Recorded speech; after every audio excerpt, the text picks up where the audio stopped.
शिवसेना उद्धव बाळासाहेब ठाकरे गटाचे प्रवक्ते संजय राऊत यांनी शिवसेनेच्या नेत्या नीलम गोरे यांच्याबाबत अपमानास्पद वक्तव्य केल्याच्या निषेधार्थ युवा सेनेच्या वतीने ठाण्यामध्ये व्हॅक्यूम क्लीनर आंदोलन करण्यात आले। शिवसेना उद्धव बाळासाहेब ठाकरे गटाचे प्रवक्ते संजय राऊत यांनी शिवसेना उपसभापती नीलम गोरे यांच्यावर अत्यंत खालच्या पातळीवर जाऊन टीका केली। ही टीका म्हणजे सर्व महिलांचा अवमान आहे। या पार्श्वभूमीवर आदेशानुसार संजय राऊत यांच्या विरोधात निषेध आंदोलन करण्यात आले। यावेळी युवा सेनेचे अनेक पदाधिकारी या आंदोलनात सहभागी झाले होते।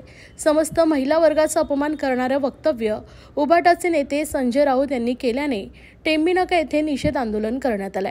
यावेळी संजय राऊत यांच्या विरोधात तीव्र घोषणाबाजी करण्यात आली। एवढेच नव्हे तर चक्क व्हॅक्यूम क्लीनरची मशीन आणून ती मशीन संजय राऊत यांच्या पोस्टरवरील चित्राच्या तोंडाला आणि डोक्याला लावण्यात आले। अशा प्रकारचे घाण विचार काढून टाकण्यासाठी ही मशीन आणून हे अनोखं आंदोलन करण्यात आलंय। एवढंच नव्हे तर संजय राऊत यांनी असे प्रकार थांबवले नाहीत तर त्यांच्या भांडूपच्या घरी जाऊन ही मशीन त्यांना लावू असा आक्रमक असा इशारा दिलाय। युवासेना कार्याध्यक्ष पूर्वेश सरनाईक यांच्या मार्गदर्शनाखाली हे आंदोलन करण्यात आलंय।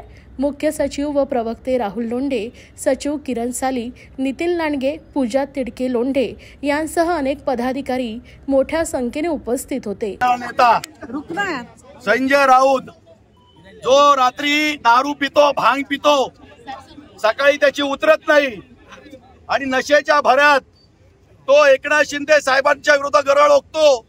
ही काय एकनाथ शिंदे साहेब त्याला अनुलक्षाने मारतात असं दिलदबडीच्या संजय राऊतकडे एकनाथ शिंदे ढुंकून बघत नाही। त्यांना महाराष्ट्राचं काम करायचं आहे। पण संजय राऊत आता खालची पातळी गाठायला लागलाय। दिल्लीमध्ये साहित्य संमेलन झालं। आपल्या आदरणीय नेत्या ज्यांनी आपलं आयुष्य महिला चळवळीमध्ये घालवलं, महिलांवर जिथं अत्याचार होत होते तिथं नीलमताई गोरे धावून जात होत्या, आज त्या घटनात्मक पदावर बसलेल्या आहेत।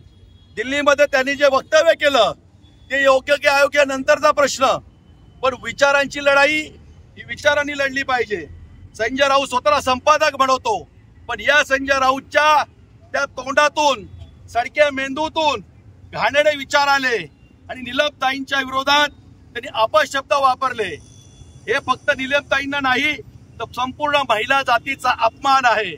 त्यामुळे आज पूर्वेची सरनाईक युवा सेनेचे कार्याध्यक्ष आहे, मी स्वतः युवा सेनेचा मुख्य सचिव राहुल लोंढे आहे, नितीन आहे, विराज आहे, जितू आहे, ऋषिकेश आहे, पूजा आहे, श्रद्धा आहे, सगळे कार्यकर्ते आज ठाण्यामध्ये जमले युवा सेनेचे की संजय राऊत हा आता वैफल्यग्रस्त झालेला आहे। आम्हाला न वाटतं तो पृथ्वीवरचा नाही तर कुठल्या परग्रहावरून आलेला माणूस आहे, एलियन आहे, पण त्याच्या मेंदूमध्ये जी सडके विचार आहेत ते आज आम्ही अनोख्या पद्धतीने बाहेर काढण्याचा प्रयत्न केला। आपण घरामध्ये घाण झाली तर बऱ्याच जणांकरता व्हॅक्यूम क्लीनर मशीन असते, आपण त्या मशीनने घाण खेचतो। आज आम्ही तेच केलं की संजय राऊतचे पोस्टर आम्ही आणले, व्हॅक्यूम क्लीनर मशीन आणली आणि संजय राऊतच्या सडक्या मेंदूमध्ये जी घाण साचलेली आहे या व्हॅक्यूम क्लीनरने बाहेर काढण्याचा आम्ही प्रयत्न केलेला आहे। आज फक्त पोस्टरला मशीन लावली आहे, उद्या जर संजय राऊत सुधारला नाही तर ही पोस्टरवरची मशीन डायरेक्ट त्याच्या डोक्याला लावल्याशिवाय युवा सेना स्वस्थ बसणार नाही, हा इशारा आम्ही देतोय।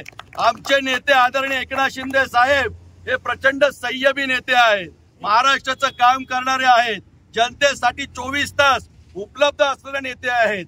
पण कुठला तरी हा संजय राऊत टिंपाट पत्रकार, आम्ही पण पत्रकारिता केली पण टिंपाट पत्रकार ज्याला बोलायची शुद्ध नाही, कशी भाषा वापरायची, कसे शब्द वापरायची याची अक्कल नाही, ती अक्कल काढण्याचं काम युवा सेना निश्चितपणे करेल। आज व्हॅक्यूम क्लीनर मशीन त्याच्या पोस्टरला लावली आहे, उद्या जर अशीच वायफळ बडबड केली, असंच एकनाथ शिंदे साहेबांना त्रास दिला किंवा कुठल्याही महिला जातीचा अपमान केला तर भांडूपच्या घरावर ठाण्याची शिवसेना धडकल्याशिवाय राहणार नाही, हा इशारा आम्ही त्यातून देतो।